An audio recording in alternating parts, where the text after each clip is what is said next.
বিমান বিধ্বস্তের ঘটনায় আরও দুজনের মৃত্যু, প্রাণহানি বেড়ে ৩৫। স্বাভাবিক হয়নি মাইলস্টোনের পরিবেশ, সোমবার পর্যন্ত ছুটি ঘোষণা। বিদেশ থেকে ভাড়া করা লোক দিয়ে দেশ চালানো অসম্ভব বললেন ফখরুল। রাজনৈতিক শূন্যতা কাটাতে গণতন্ত্রে ফেরার তাগিদ। নির্বাচনের আগেই অবৈধ অস্ত্র উদ্ধারের ঘোষণা স্বরাষ্ট্র উপদেষ্টার। অস্ত্রের চেয়ে বড় চ্যালেঞ্জ এআই, মন্তব্য সিএসের। এবং সংকট কাটিয়ে এগিয়ে যাবে বাংলাদেশ, প্রত্যাশা মাহাথির মোহাম্মদের। তারুণ্যের শক্তির সঠিক ব্যবহার নিশ্চিতের তাগিদ।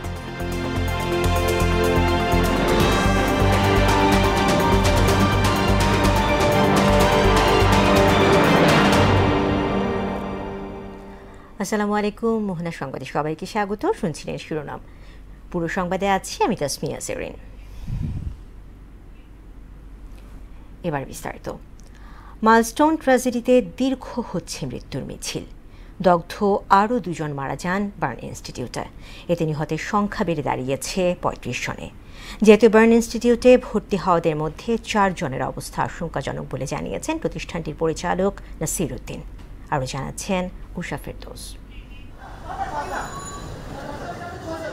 বিমান বিধ্বস্তের ঘটনায় জারিফ নামের আরেক শিক্ষার্থী মারা গেছে। মাইলস্টোনের ৭ম শ্রেণীর শিক্ষার্থী ছিল সে। শরীরে ৪০% দগ্ধ নিয়ে বার্ন ইনস্টিটিউটের আইসিইউতে ছিল জারিফ। শনিবার সকালে মৃত্যুর কাছে হার মানে সে। ২২ তারিখ সকাল পর্যন্ত আমার সঙ্গে কথা বলছে। কথার মধ্যে একটা সময় ওর ওই মানে এই দুর্ঘটনার বর্ণনা দিতে গিয়ে ওরা 4 বন্ধু খুব ক্লোজ, হ্যাঁ, এই যে মাহতাব, আয়ান, জারিফ আর আয়মান।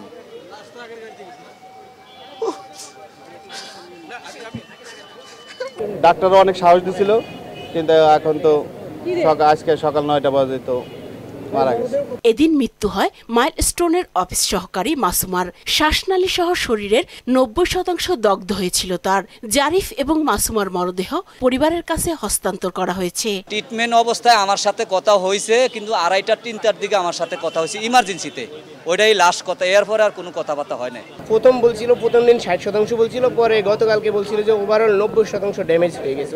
এক ব্রিফিংয়ে মাইলস্টোন ট্র্যাজেডিতে ভর্তি রোগীদের সার্বিক অবস্থা জানান বার্ন ইনস্টিটিউটের পরিচালক অধ্যাপক নাসির উদ্দিন। ক্রিটিক্যাল পেশেন্টের সংখ্যা এই মুহূর্তে 4 জন এবং সিভিয়ার পেশেন্টের সংখ্যা 9 জন।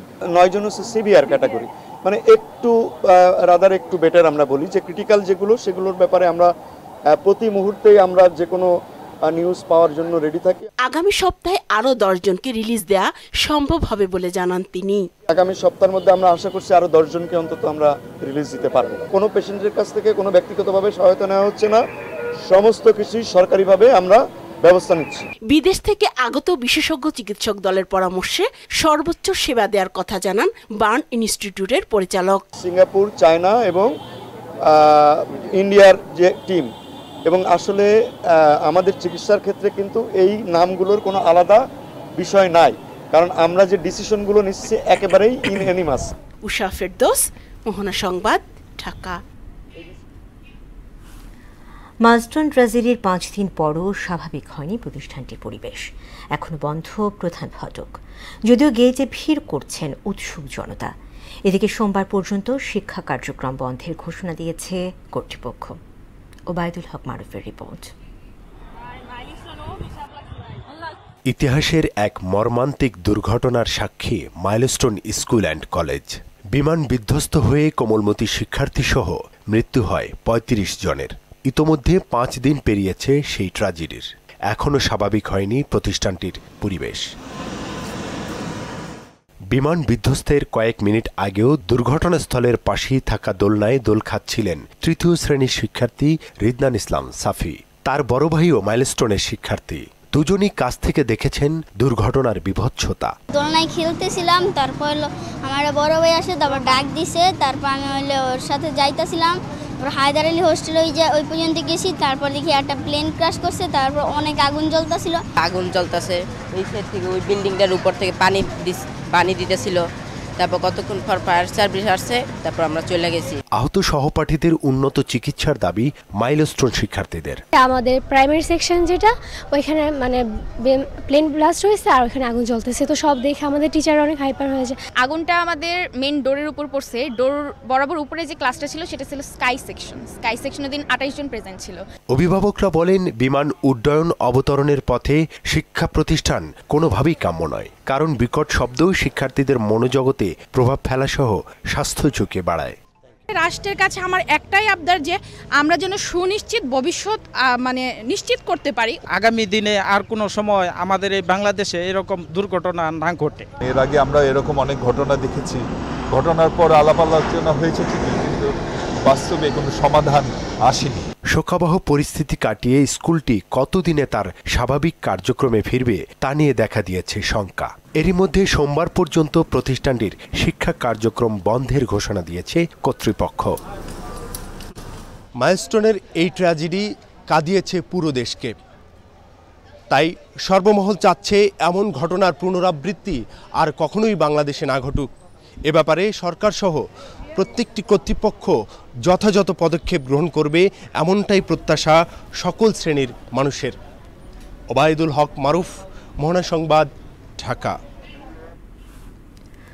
বিদেশ থেকে ভাড়া করা লোক এনে দেশ চালানো সম্ভব নয়, দেশ চালাতে প্রয়োজন নির্বাচিত সরকার, এমন মন্তব্য করেছেন বিএনপি মহাসচিব মির্জা ফখরুল ইসলাম আলমগীর। রাজনৈতিক শূন্যতা ও অর্থনৈতিক অস্থিরতা দূর করতে গণতন্ত্রে ফিরে যাওয়ার বিকল্প নেই বলেও মন্তব্য করেন তিনি। পিআর পদ্ধতির কথা উল্লেখ করে মির্জা ফখরুল বলেন, যে পদ্ধতি দেশের মানুষ বোঝে না, বিএনপি তার পক্ষে নয়। তানজিদ ভুঁইয়ার প্রতিবেদন। শনিবার দুপুরে জাতীয় প্রেস ক্লাব মিলনায়তনে জুলাই বিপ্লব প্রত্যাশা প্রাপ্তি শীর্ষক আলোচনা সভার আয়োজন করে জিয়া পরিষদ। এই আন্দোলনকে সফল করার জন্য পিছনে অনেক রক্ত জাতিত শক্তি দিয়েছে। এতে প্রধান অতিথির বক্তব্যে বিএনপি মহাসচিব মির্জা ফখরুল ইসলাম আলমগীর বলেন, জনগণের ক্ষমতায়নের জন্যই নির্বাচন চায় বিএনপি। কত বিষয় নিয়ে এসে জনগণকে দিয়ে দিলেন আর সংস্কার হয়ে গেল, সেভাবে সংস্কার হয় না। সংস্কার হতে হবে একটা প্রক্রিয়ার মধ্য দিয়ে। নির্বাচন না হলে আমি প্রতিনিধি নির্বাচন করব কি করে, আর প্রতিনিধি নির্বাচিত না হলে সে পার্লামেন্টে যাবে কি করে, আর পার্লামেন্টে না গেলে জনগণের শাসনটা প্রতিষ্ঠিত হবে কোত্থেকে? কয়েকজন ব্যক্তিকে দেশ বিদেশ থেকে ভাড়া করে নিয়ে এসে কি দেশ চালানো যায়?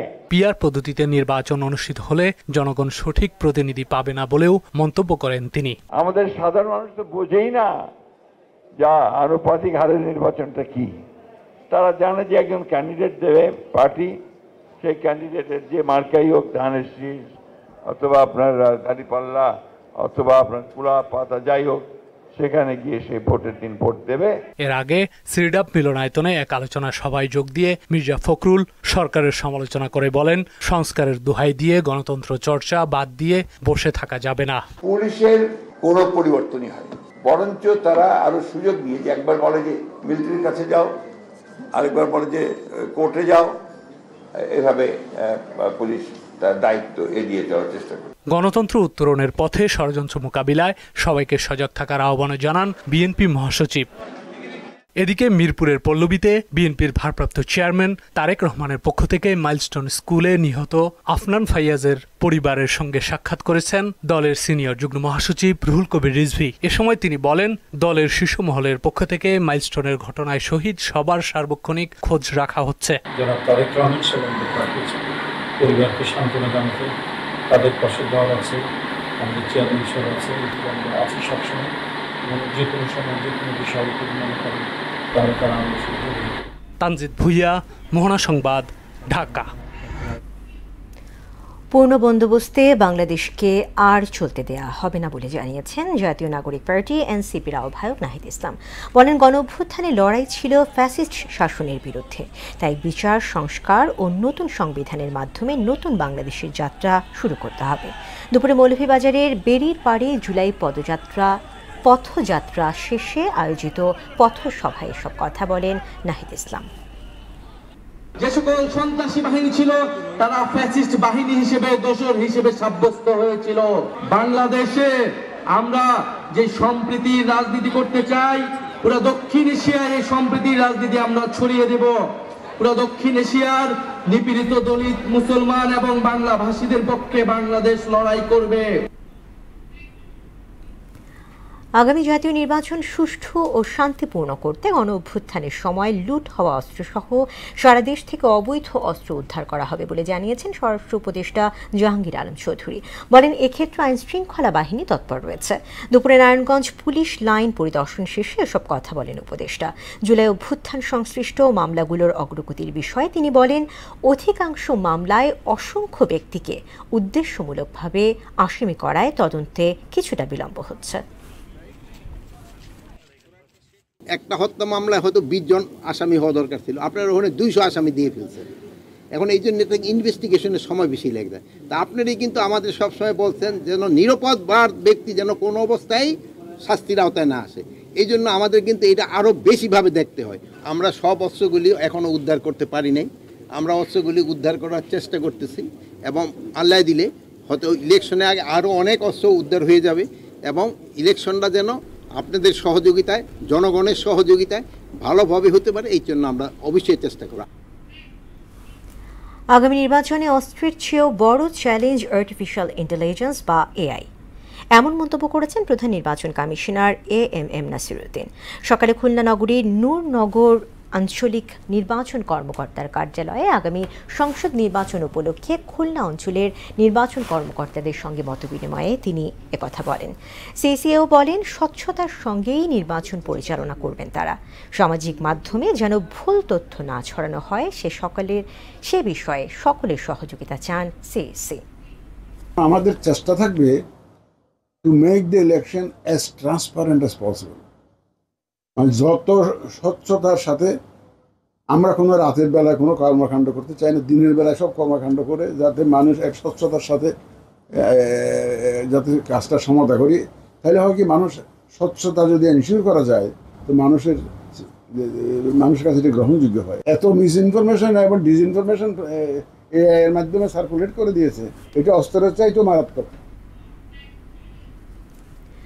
বাংলাদেশ জাতি হিসেবে সাংস্কৃতিক ও ইতিহাস সমৃদ্ধ দেশ। এখানে তারুণ্য শক্তির সঠিক ব্যবহার নিশ্চিত করা জরুরি বলে মনে করেন মালয়েশিয়ার সাবেক প্রধানমন্ত্রী ডক্টর মাহাথির বিন মোহাম্মদ। আর দেশের উন্নয়নে কারিগরি শিক্ষার বিকল্প নেই বলে জানান প্রাথমিক ও গণশিক্ষা উপদেষ্টা বিধান রঞ্জন রায় পোদ্দার। সকালে ইউনিভার্সিটি অফ এশিয়া প্যাসিফিকের 11তম সমাবর্তনে এসব কথা বলেন তারা। আরও জানাচ্ছেন মাহবুব হাসান রিপন। সমাবর্তন শিক্ষা জীবনের বহুল কাঙ্ক্ষিত দিন। রাজধানীর সেনা প্রাঙ্গণ অডিটোরিয়ামে ইউনিভার্সিটি অব এশিয়া প্যাসিফিকের 11তম সমাবর্তন ঘিরে শিক্ষার্থীদের মধ্যে ছিল আনন্দ, প্রাপ্তি ও অর্জনের উচ্ছ্বাস। ছোট থেকেই স্বপ্ন দেখছিলাম যে আজকের কনভোকেশন ডে, সো এটা ফাইনালি ট্রু হইল, অনেক ভালো লাগছে। আশা নিয়েছিলাম যে খুব দ্রুতই হয়তো পাবো, তো দ্রুতই হয়েছে। আমার আমরা 2 বোন, আপন 2 বোন একসাথে পোস্ট গ্রাজুয়েশন করলাম, এখান থেকে গ্রাজুয়েশন করেছি। সন্তানের শিক্ষা জীবনের অন্যতম দিনটি উদযাপনের সাক্ষী ছিলেন অভিভাবকরাও। 3টে মেয়ে 3টাই গ্রাজুয়েট হয়েছে, তাহলে আমার একই আনন্দ। আমার মেয়ে মনীষা আফরোজ মিম ফার্মাসি কমপ্লিট করছে, এবার ইঞ্জিনিয়ারিং পাস করছে, সিভিল ইঞ্জিনিয়ার নাজমুল হাসান, আলহামদুলিল্লাহ। সমাবর্তনে ভিডিও বার্তা দেন মালয়েশিয়ার সাবেক প্রধানমন্ত্রী doctor Mahathir bin Mohamad. Bangladesh is a nation rich in culture, history and resilience. It is not so long ago Bangladesh was submerged in a crisis, but it seems to have turned the corner and come out from it stronger. Backbone to all of these is its youth, and the more knowledgeable they are, the better the prospect of the nation. বিশ্ববিদ্যালয়টির উপাচার্য অধ্যাপক কামরুল আহসান বলেন, শিক্ষার সঙ্গে শিল্পের সংযোগ থাকা জরুরি। কৃত্রিম বুদ্ধিমত্তা অথবা এআইকে শিক্ষাক্রমে অন্তর্ভুক্ত করতে সচেষ্ট, যার ফলে ইউএপির শিক্ষার্থীরা ডিজিটাল লার্নিং প্ল্যাটফর্মে উদ্ভাবনী দক্ষতা অর্জন ও সমস্যা সমাধানের মাধ্যমে সমাজে গুরুত্বপূর্ণ অবদান রাখতে পারবে। শিক্ষার গুণগত মানোন্নয়নে গবেষণা বাড়ানোই গুরুত্ব দেন প্রাথমিক ও গণশিক্ষা উপদেষ্টা বিধান রঞ্জন রায় পোদ্দার। তথ্য প্রযুক্তি ও কারিগরি শিক্ষার উন্নয়নের বিকল্প নেই। এজন্য তত্ত্বীয় শিক্ষার পাশাপাশি আমাদেরকে কারিগরি শিক্ষায় গুরুত্ব প্রদান করতে হবে। এবারের সমাবর্তনে স্নাতক ও স্নাতকোত্তর মিলিয়ে 1975 জন শিক্ষার্থীকে সনদ দেওয়া হয়। মাহবুব হাসান রিপন, মোহনা সংবাদ, ঢাকা। সাগরে সৃষ্ট নিম্নচাপের কারণে দেশের উপকূলীয় 15 জেলা 1 থেকে 3 ফুট পর্যন্ত উঁচু জলোচ্ছ্বাসে প্লাবিত হতে পারে। সমুদ্র বন্দরগুলোকে 3 নম্বর সতর্ক সংকেত দেখাতে বলেছে আবহাওয়া অধিদপ্তর। দক্ষিণাঞ্চলে কীর্তনখোলা সহ 11 নদীর পানি বিপদসীমার উপর দিয়ে প্রবাহিত হচ্ছে। এতে নিম্নাঞ্চল প্লাবিত হয়ে জনদুর্ভোগ চরম আকার ধারণ করেছে। শুক্রবার কীর্তনখোলার পানি বিপদসীমার 30 সেন্টিমিটার উপর দিয়ে প্রবাহিত হয়। এতে বরিশাল নগরীর অনেক এলাকা প্লাবিত হয়। বহুত ক্ষতি হয়েছে, পাখের ঘর টরা সব গাছে তলাই গিয়া, ঘরের খাটাল সহির উপর বই দিয়েছি সব, ঘরে তো পানি উঠছে, এই নলা পর্যন্ত পানি উঠছে, জোয়ারি কামড়ও খাইছি। বাদল, আবহাওয়া খারাপ, এই কি খাবো কি করবো, এই ব্যবসা বাণিজ্য কম। আমরা খুবই কষ্টে আছি, অনেক অসহায়ের ভিতরে আছে, কারণ পানির জন্য বাইরে নামতে পারতেছি না, বাচ্চা পোলাপান ঘরের ভিতরে আটকায় রাখতে হয়। স্বৈরাচার শেখ হাসিনা সরকার শিক্ষা প্রতিষ্ঠানকে রাজনীতিকরণ করে লেখাপড়ার পরিবেশ নষ্ট করেছে বলে অভিযোগ করেছেন বিএনপির ক্রীড়া বিষয়ক সম্পাদক আমিনুল হক। বলেন, তার দল সরকারে এলে শিক্ষা ব্যবস্থার আমূল পরিবর্তন করা হবে। সকালে রাজধানীর Mirpur girls ideal school and কলেজে এক অনুষ্ঠানে মানবিক ও মাদক মুক্ত দেশ করতে সবাইকে ঐক্যবদ্ধ হওয়ার আহ্বান জানান আমিনুল হক। আরও জানাচ্ছেন হুমায়ুন কবির। ঢাকা মহানগর উত্তর বিএনপির আহ্বায়ক আমিনুল হকের তত্ত্বাবধানে রাজধানীর পল্লবী ও রূপনগর থানার আওতাধীন 27টি শিক্ষা প্রতিষ্ঠানে GPA 5 পাওয়া 5 শতাধিক শিক্ষার্থীর মাঝে সার্টিফিকেট, ক্রেস্ট ও নগদ অর্থ প্রদান করা হয়। আগামীতেও সফলতা ধরে কঠোর অধ্যাবসায়ের পরামর্শ দেন Mirpur girls ideal school and কলেজের শিক্ষক সহ পরিচালনা পর্ষদের সভাপতি ও সদস্যরা। এই প্রতিষ্ঠানটাকে আপনাদের সবার সামনে তুলে ধরতে পারছি, এই সুযোগটা দেওয়ার জন্য আমরা আনন্দিত। আমরা আবারও ধন্যবাদ জ্ঞাপন করছি আমিনুল হক ভাই। সবাই কাঁধে কাঁধ মিলিয়ে একসাথে আমরা এই অগ্রযাত্রাকে, এই ধরনের অনুষ্ঠানকে আমরা ভবিষ্যতে ইনশাআল্লাহ করে যাব। 16 আসনে জনাব আমিনুল হকের মতো একজন মানুষ যদি রাজনীতিতে আসেন, আমার দৃঢ় বিশ্বাস উনি মানুষের আশা আকাঙ্ক্ষার প্রতীক হয়ে উঠবে। প্রধান অতিথির বক্তব্যে ঢাকা মহানগর উত্তর বিএনপির আহ্বায়ক আমিনুল হক জানান, বিএনপি সরকার গঠন করলে পল্লবী ও রূপনগরের প্রতিটি শিক্ষা প্রতিষ্ঠানকে রাজনীতির ঊর্ধ্বে রাখা হবে। রাজনীতিকরণ, দলীয়করণ, প্রভাব মুক্ত আমরা প্রত্যেকটি শিক্ষা প্রতিষ্ঠান রাখতে চাই। প্রত্যেকটি শিক্ষা প্রতিষ্ঠান তার স্বাধীনভাবে, স্বাধীন মতামত, স্বাধীন পরামর্শ মতে অভিভাবক শিক্ষার্থীদের সাথে আলোচনা করে স্বাধীনভাবে সকল কার্যক্রম পরিচালনা করবে। শিক্ষার মান উন্নয়নে নানা পরিকল্পনা তুলে ধরেন শিক্ষানুরাগী আমিনুল হক। আমাদের মাননীয় ভারপ্রাপ্ত চেয়ারম্যান জনাব তারেক রহমান ইতিমধ্যে বাংলাদেশের রাষ্ট্র কাঠামো মেরামতের যে 31 দফার পরিকল্পনা দিয়েছেন, সেখানে শিক্ষা ব্যবস্থাকে নিয়ে তিনি আমূল পরিবর্তনের কথা বলেছেন। সবাইকে নিয়ে একটি মানবিক বাংলাদেশ গড়ে তোলার প্রত্যয় জানান তিনি। ঐক্যবদ্ধভাবে আমাদের এই বাংলাদেশকে নতুনভাবে গড়ার জন্য আমরা সকলে ঐক্যবদ্ধভাবে কাজ করি। মাইলস্টোনে বিমান দুর্ঘটনায় নিহত শিক্ষার্থীদের স্মরণে 1 মিনিট নীরবতা পালন করার পাশাপাশি তাদের জন্য বিশেষ দোয়া করা হয়। হুমায়ুন কবির, মোহনা সংবাদ, ঢাকা। এবার আন্তর্জাতিক প্রসঙ্গ। ইসরায়েলি বর্বর হামলায় গাজা জুড়ে গত 24 ঘন্টায় প্রাণ গেছে আরও 90 ফিলিস্তিনির, আহত হয়েছে 4 শতাধিক। ওয়ার্ল্ড ফুড প্রোগ্রামের তথ্য মতে গাজায় বর্তমানে প্রায় 90,000 নারী ও শিশু অপুষ্টিতে ভুগছে। এদিকে হামাস গাজায় যুদ্ধবিরতি চায় না বলে মন্তব্য করেছেন মার্কিন প্রেসিডেন্ট ডোনাল্ড ট্রাম্প। অন্যদিকে গাজায় মানবিক বিপর্যয় এখনই শেষ হওয়া উচিত বলে মন্তব্য করেছেন যুক্তরাজ্যের প্রধানমন্ত্রী কিয়ার স্টারমার। আরও জানাচ্ছেন কাজী শাহরিন। মানবতা ভুলে গাজায় অমানবিক তাণ্ডব অব্যাহত রেখেছে নেতানিয়াহু সেনারা। শুধু বোমা ও বুলেট দিয়েই নয়, খাদ্যকেও হাতিয়ার বানিয়ে বর্বরতা চালাচ্ছে ইসরায়েল। খাদ্য বিতরণের নামে ক্ষুধার্ত ফিলিস্তিনিদের ওপর ছোড়া হচ্ছে গুলি, দেয়া হচ্ছে না উপযুক্ত ত্রাণ ও খাদ্য। বিবিসি ভেরিফাইয়ের এক অনুসন্ধানের রিপোর্টে উঠে এসেছে চাঞ্চল্যকর তথ্য। প্রতিবেদন মতে ইসরায়েল ও যুক্তরাষ্ট্র সমর্থিত হিউম্যানিটেরিয়ান ফাউন্ডেশন থেকে ত্রাণ হিসেবে যে GHF বক্স দেয়া হচ্ছে তাতে নেই কোনো পানি ও প্রস্তুতকৃত খাবার। চাল ডালের মতো শুকনা খাবার দেয়া হলেও তা রান্না করার মতো নেই পানি ও জ্বালানি, তাই ত্রাণ পেয়েও খাদ্যের অভাব মিটছে না গাজাবাসীর। গাজার স্বাস্থ্য মন্ত্রণালয় বলছে গত ২৪ ঘণ্টায় অনাহারে মৃত্যু হয়েছে ৯ জনের। এছাড়া যুদ্ধ শুরুর পর থেকে এ পর্যন্ত অনাহারে মৃত্যু হয়েছে ১২২ ফিলিস্তিনির। ওয়ার্ল্ড ফুড প্রোগ্রামের তথ্য অনুযায়ী গাজায় প্রায় ৯০,০০০ নারী ও শিশু অপুষ্টিতে ভুগছে, যাদের দ্রুত চিকিৎসার প্রয়োজন। এ মানবিক বিপর্যয়ের পরও হামলা চালিয়ে যাচ্ছে ইসরায়েল। শুক্রবার সারাদিনে ইসরায়েলি হামলায় প্রাণ গেছে ৯০ ফিলিস্তিনির, আহত হয়েছে ৪ শতাধিক। এদিকে মার্কিন প্রেসিডেন্ট ডোনাল্ড ট্রাম্প জানিয়েছেন গাজায় অস্থায়ী যুদ্ধবিরতি ও সকল ইসরায়েলি জিম্মিদের মুক্তি দিতে অসম্মতি জানিয়েছে হামাস। সংগঠনটির শঙ্কা, সকল জিম্মি মুক্তি দিলেও স্থায়ীভাবে যুদ্ধ বন্ধ করবে না ইসরায়েল। অন্যদিকে গাজায় মানবিক বিপর্যয় এখনই শেষ করার জোর দাবি জানিয়েছেন যুক্তরাজ্যের প্রধানমন্ত্রী কিয়ার স্টারমার। আবার ফিলিস্তিনকে স্বাধীন রাষ্ট্র হিসেবে স্বীকৃতি দেওয়ার ঘোষণায় ফ্রান্সের প্রেসিডেন্ট ইম্যানুয়েল ম্যাক্রোর তীব্র সমালোচনা করেছেন যুক্তরাষ্ট্রের পররাষ্ট্রমন্ত্রী মার্কো রুবিও। কাজী শাহরিন, মোহনা সংবাদ। থাইল্যান্ড ও কম্বোডিয়ার মাঝে চলমান সংঘাতে প্রাণহানি বেড়ে দাঁড়িয়েছে ৩২ জনে। এতে আহত হয়েছে শতাধিক মানুষ। নিহতদের মধ্যে ১৯ জন থাইল্যান্ড ও ১৩ জন কম্বোডিয়ান নাগরিক।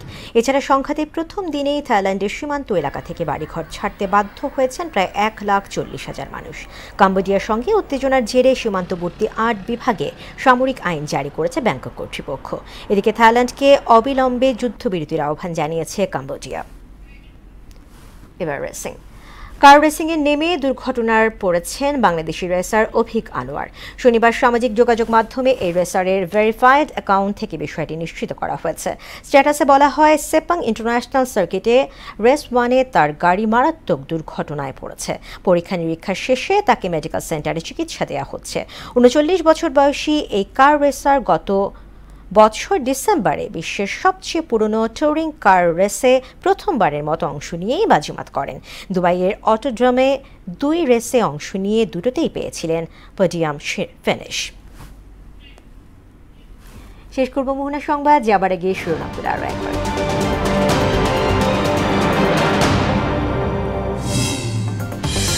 বিমান বিধ্বস্তের ঘটনায় আরও 2 জনের মৃত্যু, প্রাণহানি বেড়ে 35। স্বাভাবিক হয়নি মাইলস্টোনের পরিবেশ, সোমবার পর্যন্ত ছুটি ঘোষণা। বিদেশ থেকে ভাড়া করা লোক দিয়ে দেশ চালানো অসম্ভব বললেন ফখরুল। রাজনৈতিক শূন্যতা কাটাতে গণতন্ত্রে ফেরার তাগিদ। নির্বাচনের আগেই অবৈধ অস্ত্র উদ্ধারের ঘোষণা স্বরাষ্ট্র উপদেষ্টার। অস্ত্রের চেয়েও বড় চ্যালেঞ্জ এআই, মন্তব্য সিইসির। এবং সংকট কাটিয়ে এগিয়ে যাবে বাংলাদেশ, প্রত্যাশা মাহাথির মোহাম্মদের। তারুণ্যের শক্তির সঠিক ব্যবহার নিশ্চিতের তাগিদ।